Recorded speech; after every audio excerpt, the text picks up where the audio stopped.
5월 18일 월요일. 수천 번의 오늘. 이순신 장군은 임진왜란 기간 동안 일기를 썼습니다. 오늘날 우리가 아는 난중일기입니다. 영웅적인 승전 기록으로 가득할 것 같지만 실상은 달랐습니다.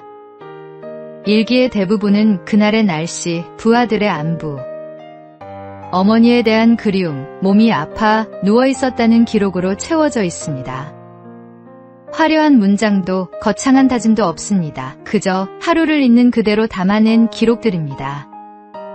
오늘의 날씨를 적는 사람은 오늘의 바다를 읽을 수 있었고, 오늘의 군사들을 챙기는 사람은 오늘의 전투를 이길 수 있었습니다. 그에게 7년의 전쟁은 하나의 긴 전쟁이 아니라 수천 번의 오늘이었습니다. 그리고 그 오늘 하루하루는 결코 우연이 아니었습니다. 하나님이 허락하신 날이었습니다. 우리는 종종 인생 전체를 바꾸겠다는 거대한 결심을 품습니다. 그러나 인생은 오늘 하루의 합산입니다. 명량대첩의 기적은 아프고 지친 날에도 일기를 쓰고 새벽에 일어나 병사들을 살피고 오늘의 자리를 지킨 수천 번의 하루가 쌓인 결과였습니다. 여호와께서 정하신 오늘 이 하루, 그 하루를 성실히 살아내는 것이 인생을 바꾸는 시작입니다. 오늘이 쌓이면 인생이 됩니다. 오늘의 말씀. 이날은 여호와께서 정하신 것이라. 이날에 우리가 즐거워하고 기뻐하리로다.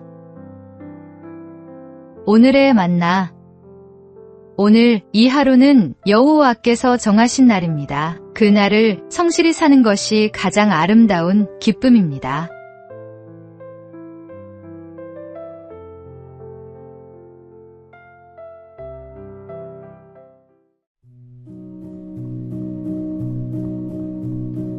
(5월 19일) 화요일.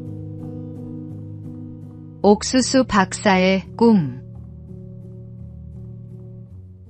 고등학교 진학에 실패한 한 학생이 집에서 농사일을 했습니다. 미래가 암담했던 이 학생은 신앙을 갖게 되면서 꿈이 생겼습니다. 하나님이 주신 그 꿈이 그를 이끌어 마침내 농학박사 학위를 받게 했습니다. 학위를 받은 그는 교잡종 옥수수를 개발하는 데 전력을 쏟았습니다. 아침마다 머리카락이 한 움큼씩 빠질 만큼 집념으로 매달린 결과 동일 면적에서 과거보다 3배 이상의 수확을 거두는 데 성공했습니다. 처음에 무시하고 싸늘하게 대하던 농민들도 그를 영웅으로 떠받들었습니다. 그는 그것으로 멈추지 않았습니다. 내가 5분만 더 연구하면 5,000명의 아프리카 어린이들이 살아날 수 있다는 마음으로 나이지리아로 떠나 아프리카 옥수수 농사의 최대 적인 악마의 풀에 저항력을 가진 신품종을 개발했습니다. 아프리카에서 기아 문제 해결에 매진한 17년.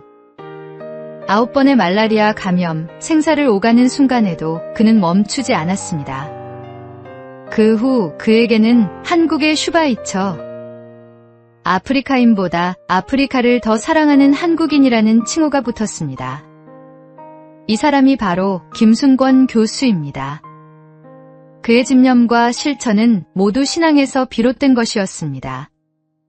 하나님이 주신 꿈은 반드시 길을 만듭니다. 꿈이 있다면 신앙을 놓지 마십시오. 오늘의 말씀. 너희에게 인내가 필요함은 너희가 하나님의 뜻을 행한 후에 약속하신 것을 받기 위함이라. 오늘의 만나.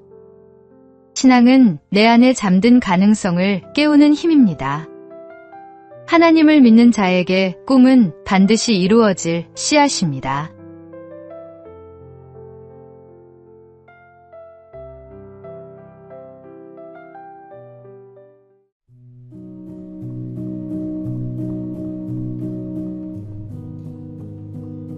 (5월 20일) 수요일. 걱정 대신 기도를. 한 책에 이런 구절이 나옵니다.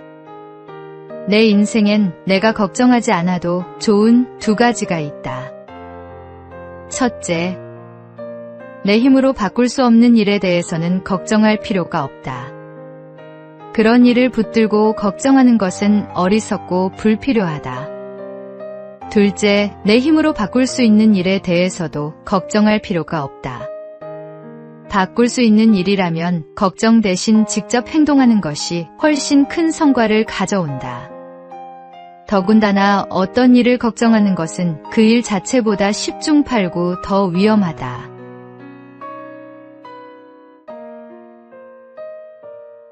우리는 해결할 일은 빨리 해결해야 한다며 걱정하고 해결하지 못할 일은 어떻게 하느냐며 또 걱정합니다.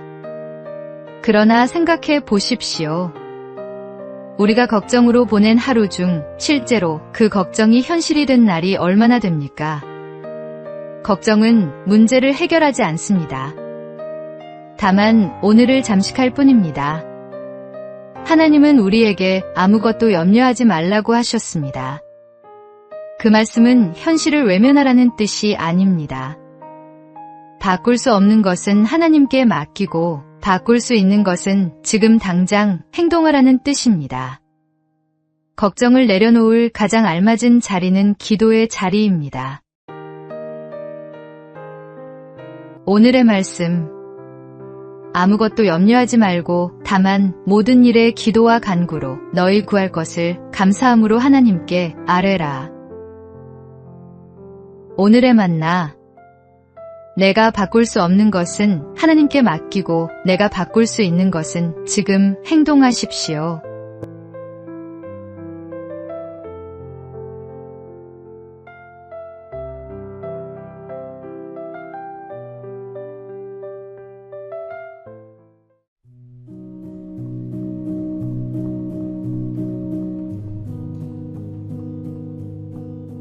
(5월 21일) 목요일. 도자와 도자. 조선시대에는 도둑질을 한 사람의 이마나 팔뚝에 도자를 새기는 자자형이 있었습니다. 평생 지워지지 않는 낙인이었습니다. 같은 마을에서 같은 죄를 짓고 같은 낙인을 받은 두 사람이 있었습니다. 한 사람은 마을을 떠났습니다. 낯선 고을에 흘러들어 이마를 감추고 살았지만 숨기면 숨길수록 마음속 낙인은 더 깊어져 끝내 떠도는 삶을 벗어나지 못했습니다. 또 한 사람은 고향에 남았습니다. 이마의 글자를 숨기지 않았습니다. 흉년이 들면 남보다 먼저 품을 팔아 이웃을 도왔고 상갓집에는 먼저 달려가 며칠이고 곁을 지켰으며 힘겨운 노인의 밭을 말없이 일구었습니다. 세월이 흐르자 마을 사람들은 그의 이마보다 그의 손을 먼저 기억하게 되었습니다. 어느 해 마을 어른이 말했습니다. 저 사람 이마에 새겨진 것이 도자인지 이제는 모르겠소.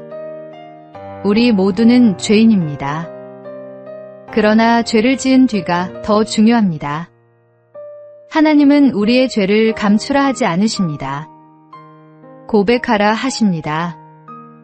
자백하는 자에게 그분은 신실하게 응답하시고 모든 불의에서 깨끗하게 하신다고 약속하셨습니다. 낙인은 사람이 새기지만 지우시는 분은 하나님이십니다. 오늘의 말씀, 만일 우리가 우리 죄를 자백하면 그는 미쁘시고 의로우사 우리 죄를 사하시며 우리를 모든 불의에서 깨끗하게 하실 것이요. 오늘의 만나, 죄를 숨기는 자는 멀리 떠돌고 고백하는 자는 제자리로 돌아옵니다. 하나님께 정직하게 나아가는 것이 새로운 출발의 첫걸음입니다.